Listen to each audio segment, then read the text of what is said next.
What up, guys? Currently parked in the truck camper in the middle of a field, and it's a little windy, so I hope that doesn't, it might be too windy, hopefully not. It's either this or the Walmart parking lots we've been sleeping in. So yeah, you've read the title, My Addiction. And no, it's not clickbait, but I do want to start off this video with just talking about addiction for a second before I get into my story, I guess. So yeah, this is a video I've thought about making for over a year now. Today is tomorrow when you're seeing this will be the 2 years of me being sober from what I was having struggles with.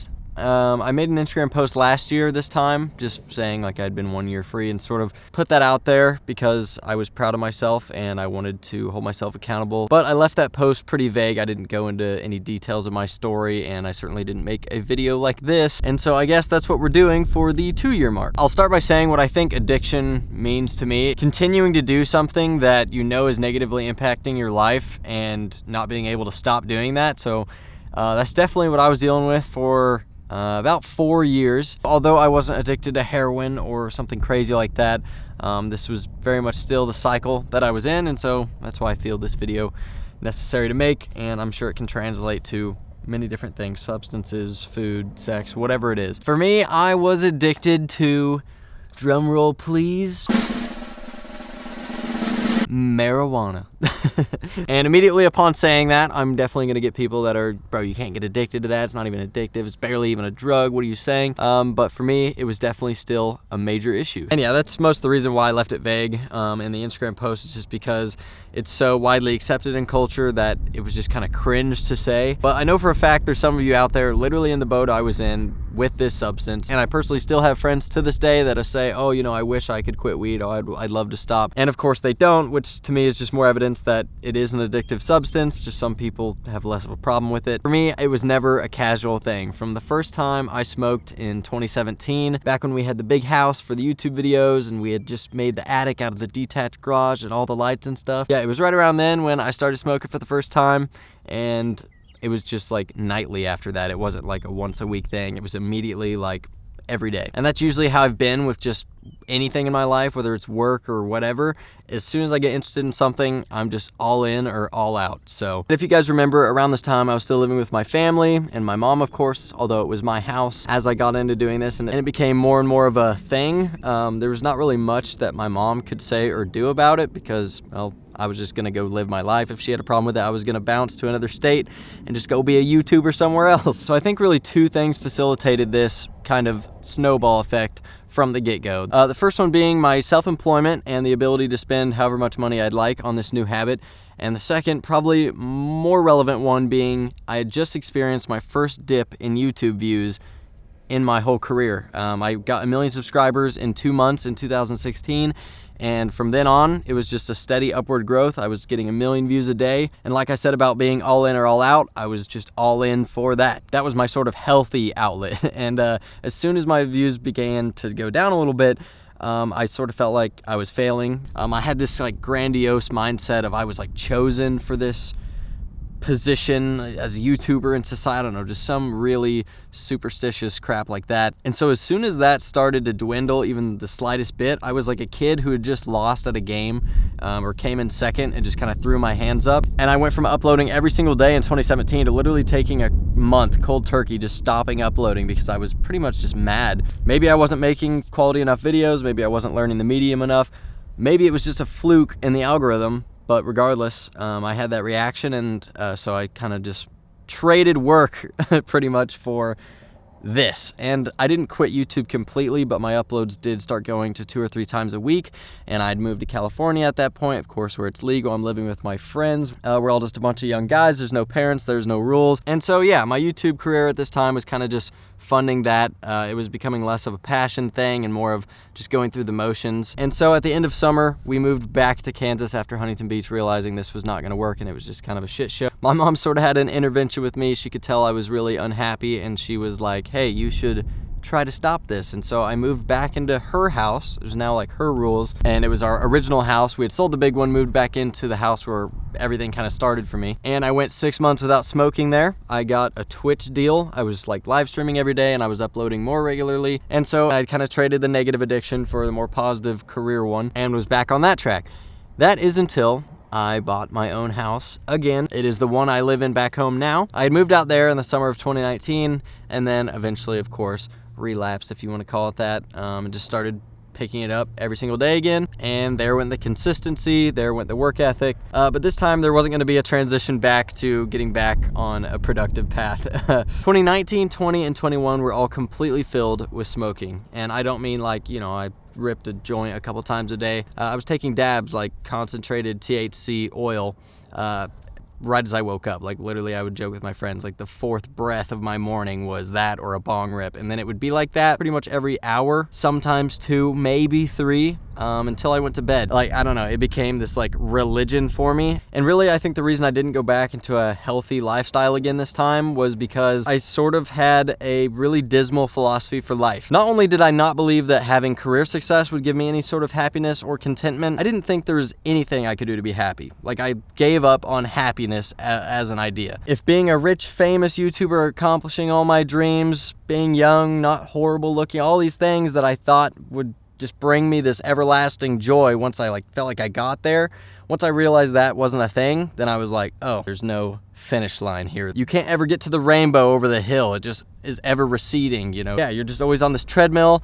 I think the formal name of the philosophy is called the myth of arrival. So that literally lasted for years. That was my mindset. I was the most depressed I had ever been. I knew in the back of my head, sitting in my room smoking all day was gonna give me way less joy than at least getting some job or being with my family more, or just these things like everyone knows, but I just didn't care. I was holding on to this idea of I need everlasting happiness. If I can't get it, there's no point just getting a little bit that's just gonna fade away as well. And so with this sort of being my life philosophy, I was just fine with getting a little bit of impulsive hedonistic pleasure for the moment, and then dealing with the come down effects of just being blah for the next 3 hours, or having borderline psychosis symptoms, which I was eventually having. And so yeah, like I said, it went on for those 3 years. It got to the point where I was having daily horrible chest pain, coughing, extreme panic attacks where I felt like I was literally dying, swearing to myself that this was the last time, this is just horrible, why am I putting myself through this? And then of course the effects would wear off and I would be hitting a bong again or whatever it was in literally 10 minutes. There were some moments where I finally got a little bit of self-control and I would be able to make it like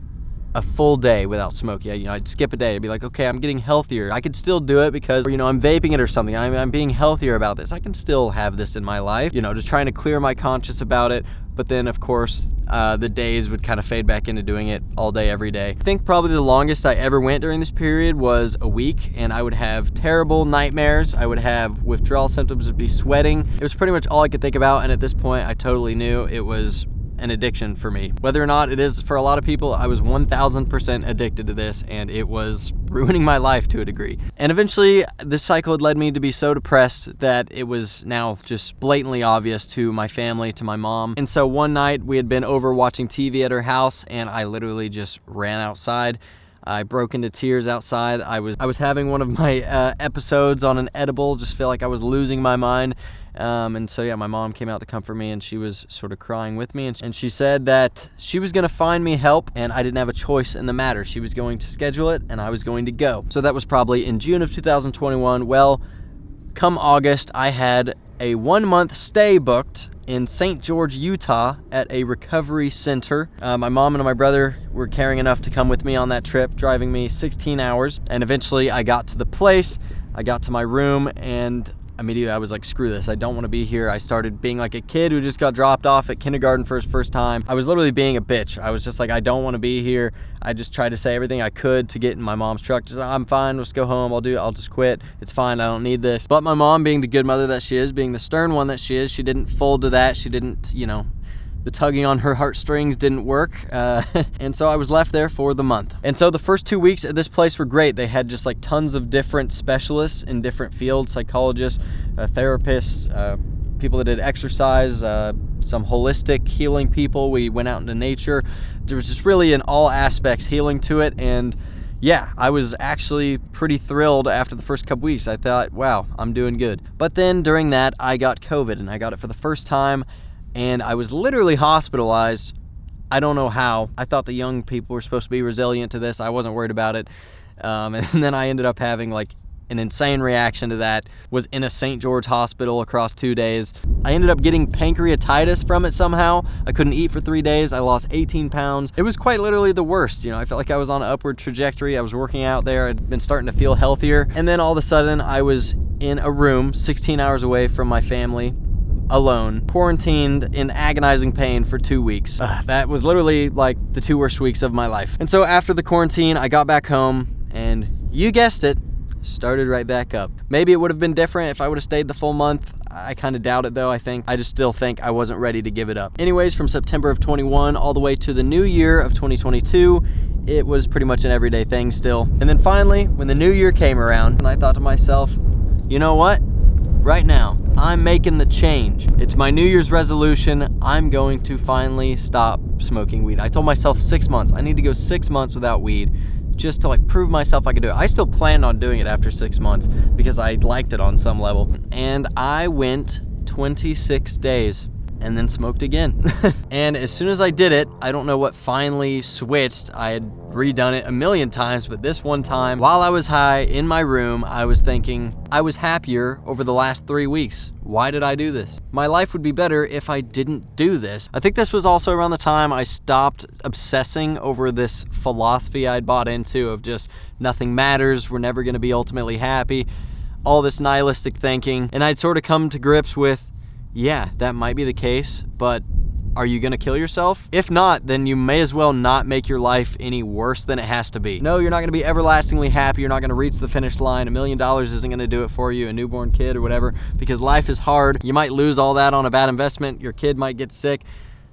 Life isn't perfect, and we're not the type of beings that can experience whatever goal I wanted in that way. And so I guess I kind of just accepted that. There wasn't some final day. It just eventually happened where I was like, oh, being mature is getting over it in a way. Accepting the reality and just continuing to move along in life. Learn what you can, improve what you can, roll with the punches, and don't use the condition that everyone has to deal with as an excuse to make your life worse and in turn your families and your friends, just everyone around you. We all have a sphere of influence. And I want to say a lot of this way of thinking I learned from just public speakers online, Jordan Peterson being one of the main ones. Got to give credit where credit's due. I know that he's somewhat controversial, but for me, he's been a tremendous asset. So yeah, I'm kind of just trying to move forward every day with those principles and just see where life will take me. If you see on my YouTube channel, right when I stopped weed for the final time, you can tell I started uploading again regularly. I sort of revived my main channel. Who would have thought if you traded a negative thing for a positive thing, more positive things will happen. Crazy. And of course I opened my trampoline gym since then, and now I'm starting the second channel. I've been uploading almost 100 slides every day on Snapchat for this past year, just trying to fund amazing adventures while I'm young in this truck, traveling around, doing projects I care about, and just preparing for the future and the life I want to live. I'm extremely happy to say that I am actually optimistic about the future, which at one point I very much was not. And so I hope that if any of you are struggling like I was, and don't get me wrong, I still have some moments where I'm like, oh yeah, that would be fun, you know, whether it's weed or whatever it is, you know, I still struggle. I'm not immune to being tempted. I hope that you and I can just continue to head in a generally positive direction. But anyways, yeah, that's pretty much it. I really appreciate you guys watching this video. It's obviously been something I was quite reluctant to release for a very long time, but I hope that it has been helpful in whatever way that it might have been. With that, I'm going to retire Serious Tanner for a while. He may be back for another video someday, but for now, we're heading out. Thank you guys for watching. Peace out.